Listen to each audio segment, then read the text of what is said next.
الحج يأتوك رجالا وعلى كل دامر يأتين من كل فج عميق ليشهدوا منافع لهم ويذكروا اسم الله في أيام معلومات على ما رزقهم من بهيمة الأنعام فكلوا منها وأطعموا البائس الفقير ثم ليقضوا تفسهم وليؤفوا نذورهم وليطوفوا بالبيت العتيق صدق اللہ العظیم۔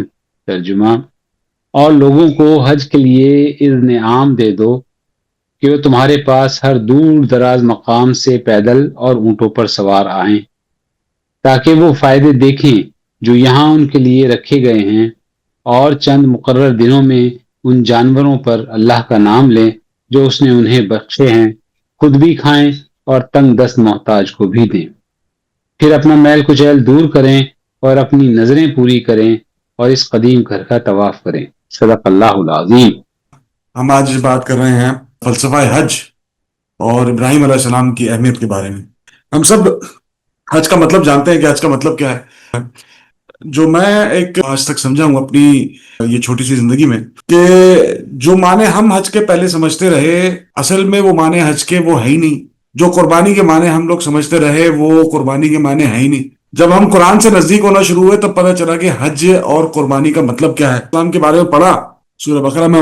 کہنے کی بات یہ ہے کہ ہم جو مطلب سمجھتے تھے، جیسے آج کل کے ہمارے ممالک میں حج اور قربانی کا مطلب جو رائج ہے، جو اصل جو مطلب ہے وہ بالکل الگ ہے۔ یہ سمجھ لیں کہ بڑے ہی قاعدے کے ساتھ جو ہے وہ مسلمانوں کو اپنی اصل راہ سے بھٹکایا گیا۔ ایسا کیا ہوا، اتنی بڑی غلطی ہم سے کہاں ہوئی کہ اتنی زبردست کتاب ہونے کے باوجود ہم اس طرح بری طرح بکھرے ہوئے، چونکہ ہم نے قرآن کو چھوڑ رکھا ہے۔ تو بڑی پلاننگ کے ساتھ جو ہے ہم کو قرآن سے علیحدہ کیا گیا، ہم کو قرآن سے دور کیا گیا، جو ہماری لیے ایک مشعل راہ ہی رہی بلکہ زندگی گزارنے کا طریقہ ہے کہ زندگی کیسے گزاری جائے۔ جو اصل بات ہے فلسفہ حج کے بارے میں اور قربانی کے بارے میں اور سیدنا ابراہیم علیہ السلام کی سنت کے بارے میں، اس میں سے ہم کو کسی کو کچھ پتہ ہی نہیں، ہم جانتے ہی نہیں اس کے بارے میں۔ ہم کو یہ پتہ ہی نہیں کہ والفجر والیال عشر کا اصل مطلب کیا تھا۔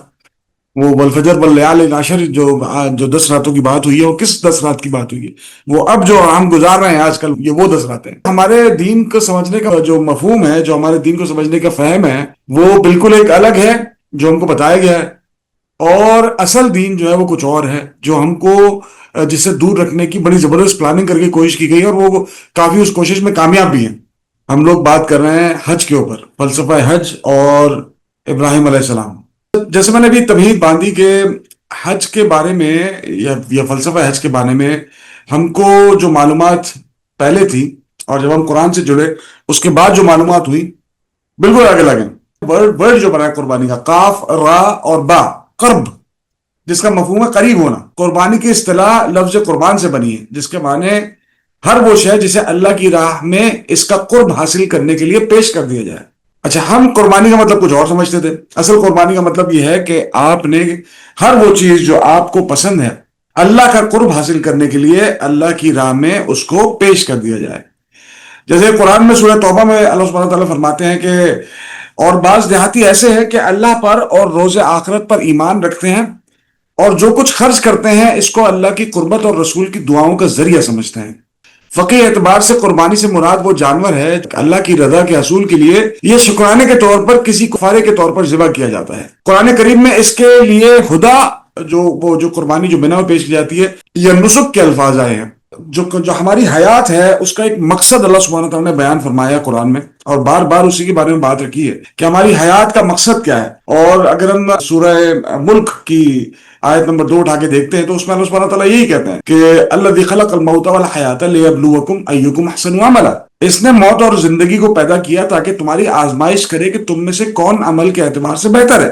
اور اسی طرح سورہ دہر میں اللہ سبحانہ تعالیٰ فرماتے ہیں ہم نے انسان کو ملے جلے نطفے سے پیدا کیا تاکہ اسے آزمائیں۔ دیکھنے کی بات یہ ہے، اقبال اس کو اس طرح کہتا ہے کہ قلزم ہستی سے ابھرا ہے تو مانند حباب، اس ضیاء خانے میں تیرا امتحان ہے زندگی۔ مطلب یہ جو زندگی ہم گزار رہے ہیں ایک امتحان ہے، اور امتحان کے کچھ گوشے ہیں، کچھ امتحان کے طریقے ہیں۔ پہلا جو طریقہ ہے وہ تو یہ ہے کہ محبوب کون ہے۔ آپ اپنی ذات کے لیے جو ٹارگٹ رکھتے ہیں وہ ٹارگٹ کیا ہے، یا کوئی ٹارگٹ ہے بھی، یا صرف ایک بھیڑ چال ہے کہ زندگی بس گزاری چلے جا رہے ہیں، یہ نہیں پتا کہ کرنا کیا ہے۔ تو اگر ٹارگٹ آپ کو پتا ہے کہ آپ کی زندگی کا ٹارگٹ کیا ہے تو پھر آپ کے لیے ٹارگٹ کو جو حاصل کرنا ہے وہ آسان ہو جاتا ہے، مگر اگر کوئی ٹارگٹ ہے ہی نہیں تو پھر آپ اس کو حاصل کیا کریں گے۔ دوسرا جو گوشہ ہے اس کا وہ یہ ہے کہ امتحان میں کامیابی کا ذریعہ کیا ہے۔ اگر آپ نے کوئی ٹارگٹ رکھا ہے تو یقیناً اس کے لیے کوئی نہ کوئی امتحان ضرور دینا پڑے گا، کوئی نہ کوئی فتنے سے ضرور گزرنا پڑے گا، کچھ نہ کچھ پریشانیاں ضرور اٹھانی پڑیں گی، اور وہ پریشانیاں اٹھانے کے لیے جو آپ کام کر سکتے ہیں وہ ہے قربانی۔ جب تک آپ قربانی نہیں دیں گے تو آپ قرب اللہ سبحانہ تعالیٰ کا حاصل نہیں کر سکتے۔ قربانی جیسے میں نے کہا قاف را اور با، یہ اللہ سبحانہ تعالیٰ کا قرب حاصل کرنے کے لیے یہ قربانی کی جاتی ہیں۔ جیسے سورہ بقرہ آیت نمبر 165 اللہ سبحانہ تعالیٰ فرماتے ہیں کہ اور بعض لوگ ایسے ہیں جو غیر اللہ کو اللہ کا شریک بناتے ہیں اور ان سے اللہ کسی محبت کرتے ہیں، لیکن جو ایمان والے ہیں وہ تو اللہ ہی سے سب سے زیادہ محبت کرتے ہیں۔ اسی طرح سورہ توبہ میں نہایت زبردست اور نہایت ہی خطرناک آیت ہے کہ کہہ دو کہ اگر تمہارے باپ اور تمہارے بیٹے اور تمہارے بھائی اور تمہاری بیویاں اور تمہارے رشتہ دار اور وہ مال جو تم نے محنت سے کمائے ہیں اور وہ تجارت جس میں خسارہ ہونے سے تم ڈرتے ہو اور وہ گھر جو تمہیں پسند ہیں اللہ اور اس کے رسول سے اور اللہ کی راہ میں جہاد کرنے سے زیادہ محبوب ہیں، تو انتظار کرو یہاں تک کہ اللہ اپنا حکم یعنی عذاب بھیجے، اور اللہ نافرمان لوگوں کو ہدایت نہیں دیا کرتا۔ تو ہم کو یہ سمجھ آتا ہے یہ آیتیں پڑھ کر کہ ہماری جو تگ و دو زندگی کی صرف ایک ویشس سرکل میں بن کے رہ گئی ہے، ایکچولی وہ زندگی کا مقصد ہمارا ہے ہی نہیں۔ ہمارا زندگی کا مقصد تو جیسے میں بار بار مثال دیتا ہوں سورہ کہف کے آخری آیت میں کہ ملاق اللہ، کہ اللہ سے ملاقات۔ ہماری زندگی کا جو ٹارگٹ ہے وہ تو اللہ سے ملاقات ہے۔ ہم کو جنت سے دنیا سے بھی کوئی سروکار نہیں، ہم کو تو جو خوبصورت ترین جو اعلیٰ ترین ٹارگٹ ہے وہ یہی ہے کہ اللہ سے ملاقات۔ جنت تو اس میں جانے کا، اس ٹارگٹ تک پہنچنے کا ذریعہ ہے۔ اب اس کو کس طرح ہم حاصل کریں، اس کو اس طرح حاصل کریں، قرآن میں ایک ایک چیز کھول کھول کے بار بار بتائی ہوئی ہے، اس کو کس طرح حاصل کریں۔ لن تنالوا البر حتی تنفقوا مما تحبون، کہ مومنو تم کبھی نیکی تک نہیں پہنچ سکتے جب تک کہ تم ان چیزوں میں سے خرچ نہ کرو جو تمہیں عزیز ہے، جو تم کو پسند ہے۔ اگر آپ کو اپنے بچوں سے محبت ہے تو اللہ کی راہ میں لگائیں، اگر آپ کو اپنے پیسے سے محبت ہے اللہ کی راہ میں لگائیں، اگر آپ کو اپنی گاڑی سے محبت ہے تو اس کو کسی ایسے کام میں لگائیں کہ وہ اللہ کی راہ میں کام کرے۔ اسی طرح سورہ بقرہ کی آیت نمبر 207 میں اللہ سبحانہ تعالیٰ کہتا ہے کہ اور لوگوں میں کوئی شخص ایسا بھی ہے کہ جو اللہ کی خوشنودی حاصل کرنے کے لیے اپنی جان تک بیچ ڈالتا ہے۔ اور اسی طرح سورہ آل عمران میں اللہ سبحانہ تعالیٰ فرماتے ہیں اور بہت سے نبی گزرے ہیں جن کے ساتھ مل کر اکثر اللہ والوں نے قتال کیا، تو جو مصیبتیں ان پر اللہ کی راہ میں واقع ہوئیں ان کے سبب انہوں نے نہ تو ہمت ہاری اور نہ کمزوری دکھائی اور نہ وہ دبے، اور اللہ تعالیٰ صبر کرنے والوں سے محبت فرماتا ہے۔ جو اس کی کامل مثال ان کو ملتی ہے ہماری ہسٹری میں، جو اس تمام یہ جو میں نے آیت ترجمہ آپ کے سامنے رکھا ہے، وہ کامل مثال سیدنا ابراہیم علیہ السلام ہے۔ ہم کیا دیکھتے ہیں کہ اللہ سبحانہ تعالیٰ ان کو کہہ رہا ہے کہ خلیل اللہ، یہ میرے خلیل ہیں،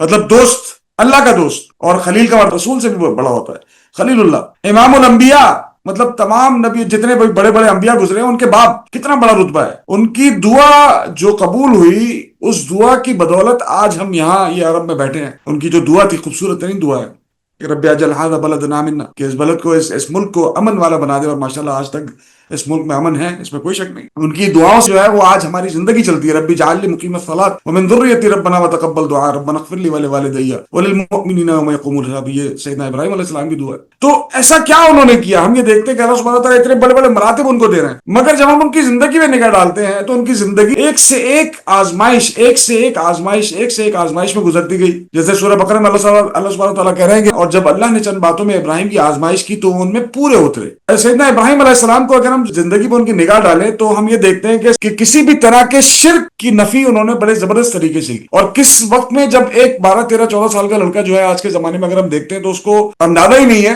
کہ وہ زندگی کیسے گزار رہا ہے۔ اور ابراہیم علیہ السلام کو اللہ سبحانہ تعالیٰ نے وہ والدگی بخشی تھی کہ جو اس ایج میں انہوں نے، جبکہ ان کے پاس کوئی ذرائع ابلاغ نہیں تھے، انہوں نے بھاپ لیا تھا کہ اللہ سبحانہ تعالیٰ کیا کیسے ہیں یا کیا ہے اور شرک کیا ہو سکتا ہے۔ جیسے قرآن ہم کو بتاتا ہے کہ سورہ آل انعام میں کہ میں نے سب سے یکسو ہو کر اپنے آپ کو اسی ذات کی طرف متوجہ کیا جس نے آسمانوں اور زمین کو پیدا کیا ہے، اور میں مشرکوں میں سے نہیں ہوں۔ یہ کس کے الفاظ ہیں؟ یہ ابراہیم علیہ السلام کے الفاظ ہیں۔ اور اسی دوران یہ بڑی بڑی جو کہانیاں پڑھتے ہیں قرآن میں، جن کی وجہ سے آج جو ہے ہم کو سمجھ آتا ہے کہ کتنی تکلیفیں انہوں نے اٹھائی ہوں گی۔ انہوں نے مذہبی شرک کی نفی، ہم نے بہت دفعہ پڑھا ہے اس کے بارے میں۔ انہوں نے کیا کہا کہ پھر تم اللہ کو چھوڑ کر ایسی چیزوں کو کیوں پوچھتے ہو جو تمہیں نہ کچھ فائدہ دے سکے اور نہ نقصان پہنچا سکے؟ تف ہے تم پر اور جن کو تم اللہ کے سوا پوچھتے ہو ان پر بھی، کیا تم عقل نہیں رکھتے؟ ہمارے ساتھ جڑے رہنے کے لیے ہمارا چینل سبسکرائب کریں۔